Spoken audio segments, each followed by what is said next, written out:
Hello foodies, welcome to cook with Sai Shubha channel. ವರ್ಷಕ್ಕೊಂದ್ಸಲ miss ಮಾಡ್ದಂಗೆ ಎಲ್ಲರ ಮನೇಲೂ ಮಾಡೋಂಥ ಹಿತ್ಕಿದವರೆ ಬೇಳೆ ಸಾಂಬಾರು ಹಾಗೆ ಮೊಟ್ಟೆ ಹಾಕ್ಬಿಟ್ಟು ಮಿಸ್ ಮಾಡ್ದಂಗೆ ಎಲ್ಲರೂ ಮಾಡೇ ಮಾಡ್ತಾರೆ. ಮುದ್ದೆ, ಚಪಾತಿ, ದೋಸೆ, ರೊಟ್ಟಿ ಎಲ್ಲದಕ್ಕೂ ಬೆಸ್ಟ್ ಕಾಂಬಿನೇಷನ್ ಅಂತಲೇ ಹೇಳ್ಬೋದು.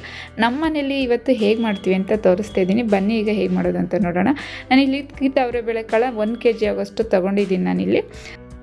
ಈಗ ರುಬ್ಬೋದಕ್ಕೆ ನಾನಿಲ್ಲಿ ಸಾಂಬಾರು ಈರುಳ್ಳಿ ತೊಗೊಂಡಿದ್ದೀನಿ, ಒಂದು 10ರಿಂದ 12, ಹಾಗೆಯೇ ಒಂದು 2 ಇಂಚಷ್ಟು ಶುಂಠಿ, ಒಂದು ಬೆಳ್ಳುಳ್ಳಿ, ಕಡಲೆ ತೊಗೊಂಡಿದ್ದೀನಿ, ಒಂದು 3 ಸ್ಪೂನ್ ಆಗುವಷ್ಟು, ಹಾಗೆಯೇ ಸಾಂಬಾರು ಸೊಪ್ಪು, ನಾಟಿ ಸಾಂಬಾರು ಸೊಪ್ಪು ಒಂದು ಸ್ವಲ್ಪ ತೊಗೊಂಡಿದ್ದೀನಿ, ಹಾಗೆ ಒಂದು 2 ಟೊಮೊಟೊ ಹಣ್ಣನ್ನು ಕೂಡ ತೊಗೊಂಡಿದ್ದೀನಿ. ಇದಿಷ್ಟನ್ನು ರುಬ್ಬೋದಕ್ಕೆ ಹಸಿದನ್ನೇ ಹಾಕೋತಿದ್ದೀನಿ. ನಾನಿಲ್ಲಿ ಶುಂಠಿ, ಬೆಳ್ಳುಳ್ಳಿ ಎರಡೂ ಒಂದೇ ಪ್ರಮಾಣದಲ್ಲಿ ತೊಗೊಂಡಿದ್ದೀನಿ.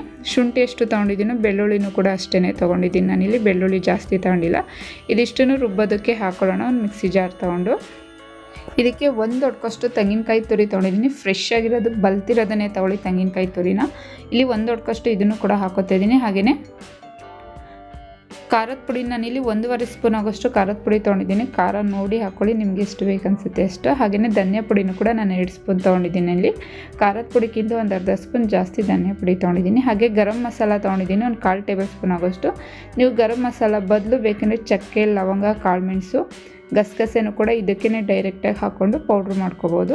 ನಾನಿಲ್ಲಿ ಗರಂ ಮಸಾಲ ಹಾಕ್ಕೊಂಡಿದ್ದೀನಿ. ಹಾಗೆಯೇ ಒಂದು 1/4 ಟೇಬಲ್ ಸ್ಪೂನ್ ಆಗೋಷ್ಟು ಅರಿಶಿನೂ ಕೂಡ ಹಾಕ್ಕೊಂಡು, ನೀರು ರುಬ್ಬೋದಕ್ಕೆ ಎಷ್ಟು ಬೇಕು ಅನ್ನೋದನ್ನು ನೋಡಿ ನೀರನ್ನು ಕೂಡ ಹಾಕ್ಕೊಂಡು ನುಣ್ಣಗೆ ಪೇಸ್ಟ್ ಮಾಡ್ಕೋಬೇಕಾಗುತ್ತೆ. ನೋಡಿ ಈ ಥರ ಪೂರ್ತಿಯಾಗಿ ನುಣ್ಣಗೆ ಪೇಸ್ಟ್ ಮಾಡಿಕೊಂಡು ಆಗಿದೆ. ಈಗ ಒಂದು ಪಾತ್ರೆ ಇಟ್ಕೊಂಡು ಅದಕ್ಕೆ ಒಂದು 3ರಿಂದ 4 ಸ್ಪೂನ್ ಎಣ್ಣೆ ಹಾಕೋತಿದ್ದೀನಿ. ಎಣ್ಣೆ ಚೆನ್ನಾಗಿ ಬಿಸಿ ಆದಮೇಲೆ ನಾನಿಲ್ಲಿ 1 ಈರುಳ್ಳಿ ತೊಗೊಂಡಿದ್ದೀನಿ. ಮಾಮೂಲಿ ದಪ್ಪ ಈರುಳ್ಳಿ ಬರುತ್ತಲ್ಲ, ಅದನ್ನು ಹಾಕ್ಕೊಂಡು ಸ್ವಲ್ಪ ಲೈಟಾಗಿ ಟ್ರಾನ್ಸ್ಪರೆಂಟ್ ಆಗೋ ಥರ ಫ್ರೈ ಮಾಡ್ಕೊಳ್ಳೋಣ.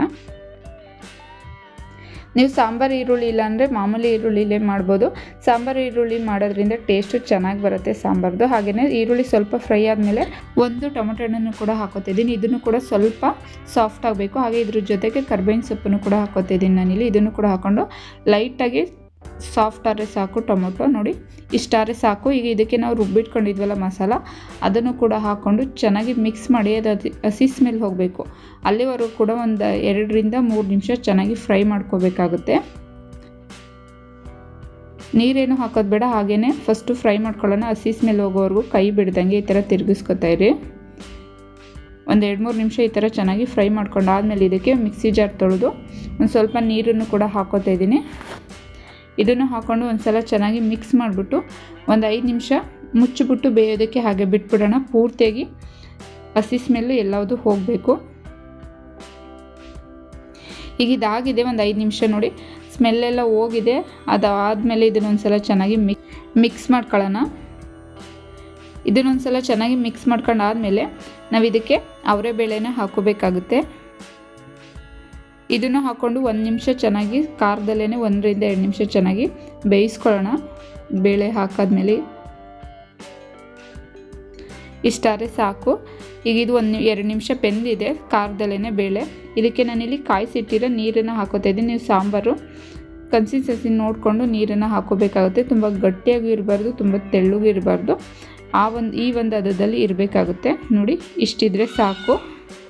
ಈಗ ಇದಕ್ಕೇ ರುಚಿಗೆ ಎಷ್ಟು ಬೇಕು ಅನ್ನೋದನ್ನು ನೋಡಿ ನಾನಿಲ್ಲಿ ಹರಳುಪ್ಪನ್ನು ಹಾಕೋತಾ ಇದ್ದೀನಿ. ಇದನ್ನು ಕೂಡ ಹಾಕ್ಕೊಂಡು ಒಂದು ಸಲ ಚೆನ್ನಾಗಿ ಮಿಕ್ಸ್ ಮಾಡಿಬಿಟ್ಟು ಒಂದು 10 ನಿಮಿಷ ಬೇಯೋದಕ್ಕೆ ಬಿಟ್ಬಿಡೋಣ. ತುಂಬ ಏನು ಟೈಮ್ ತೊಗೊಳ್ಳಲ್ಲ, ಒಂದು 10 ನಿಮಿಷದಲ್ಲೇ ಆಗೋಗುತ್ತೆ.